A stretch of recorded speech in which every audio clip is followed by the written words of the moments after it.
شما فیلم مارمولک رو دیدی راههای رسیدن به خدا رو دیدین؟ میگه یکی یکی. میخوایم من الان به شما راههای این که استقلال قهرمان نشه یکی یکی بهتون میگم. یادداشت میکنید؟ 1.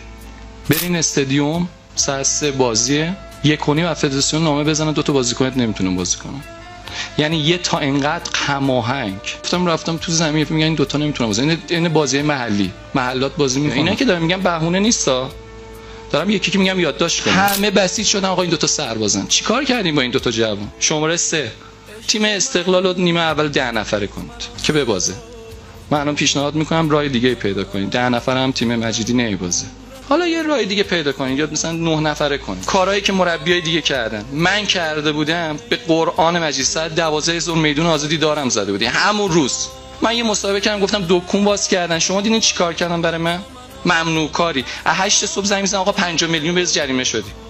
رفت و برگشت دربی پنالتی ما نگرفتم. ما باید طلبکار باشیم. بقیه صحبت میکنه اصلا من نمیفهمم. کسی که الان بخواد معترض باشه طلبکار باشه ماییم.